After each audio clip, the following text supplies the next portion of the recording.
ಏನಂತಾರೆ ನಿಮ್ಮ ಬಾವಿ ಪತಿ? ನನ್ ಕಂಡ್ರೆ ಭಾರಿ ಇಷ್ಟ ಅಂತಾರೆ. ಆಟೆಯ ನಂಗೆ ಗೊತ್ತಿರೋದು.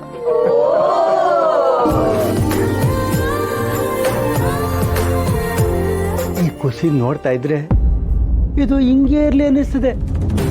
ಆದ್ರೆ ಇದು ನೋಡಿದ ಕೆಲವು ಜನ ತಡ್ಕೊಳಕ್ಕಾಗದೆ ಏನೇನೋ ಮಾತಾಡ್ಬಿಡ್ತಾರೆ.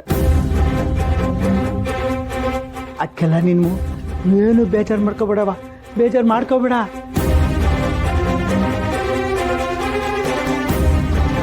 ಏನೋ ಹೀಗೆ ಹೇಳ್ತಿದ್ಯಾ ಛತ್ರಿ? ಏನಂತ ಮಾತಾಡ್ತಿದ್ದಾರೆ ಜನ? ಅದು ಅದು ಹೇಳೋ. ಶಿವಣ್ಣನಿಗೆ ತಂಗಿರ್ಬಿಟ್ಟು ಶಿವಣ್ಣ ಮದುವೆ ಆದ, ಪರವಾಗಿಲ್ಲ. ಆದ್ರೆ ಮೊದಲನೇ ತಂಗಿ ಇರೋ ಹಂಗನ್ಯ ಎರಡನೇ ತಂಗಿಗೆ ಮದುವೆ ಆಯ್ತು. ಈಗ ನೋಡಿದ್ರೆ ಮೂರನೇ ತಂಗಿಗೂ ಮದುವೆ ಆಯ್ತಾಯ್ತೆ.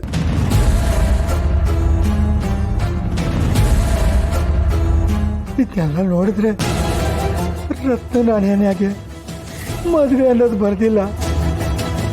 ರತ್ನನ್ ಜಾತಕ ಸರಿ ಇಲ್ಲ ಅಂತ ಊರನ್ ಜನ ಎಲ್ಲ ಆಡ್ಕೋತವ್ರಣ.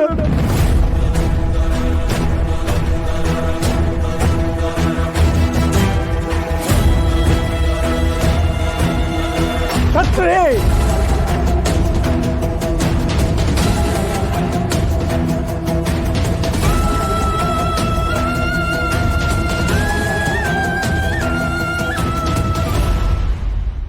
ಮಳೆಗಾಲದಲ್ಲಿ ಬಿಸಿಲು ನಂಬಾರ್ದು, ನಾಗೆಗಾರನ ಮಾತು ನಂಬಾರ್ದು ಅಂತ ಅದಕ್ಕೆ ಹೇಳೋದು.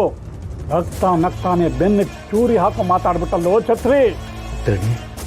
ಇದು ನಾನು ಮಾತಾಡ್ತಾ ಇರೋದಲ್ಲ, ಊರಿನ ಜನ ಎಲ್ಲ ಮಾತಾಡ್ತಾವ್ರೆ. ಯಾವನೋ ಅವನು ಹೇಳಿದ್ದು? ಅದರಲ್ಲೂ ನಮ್ಮ ಶಿವ ಬಗ್ಗೆ, ಅವ್ರ ಮನೆಯವ್ರ ಬಗ್ಗೆ ಮಾತಾಡೋರ ಬಾಯಿಗೆ ಹುಳ ಬೀಳುತ್ತೆ. ಅದರಲ್ಲೂ ನಮ್ಮ ಚಿನ್ನದಂತ ಹುಡುಗಿ ರತ್ನ ಬಗ್ಗೆ ಮಾತಾಡೋದಕ್ಕೆ ಅವ್ರಿಗೇನೋ ಅಧಿಕಾರ ಇದೆ? ತನ್ನ ಮನೆ ತನ್ನ ಮನೆಯವರು ಅಂತ ತ್ಯಾಗ ಮಾಡಕ್ ನಿಂತಿರೋ ತ್ಯಾಗ ಮೂರ್ತಿ ಕಣೋ ಈ ಹುಡುಗಿ. ಅಂಥ ಸಂಸ್ಕಾರ ಕಲಿಸಿದಾನೆ ಈ ನಮ್ಮ ಶಿವು.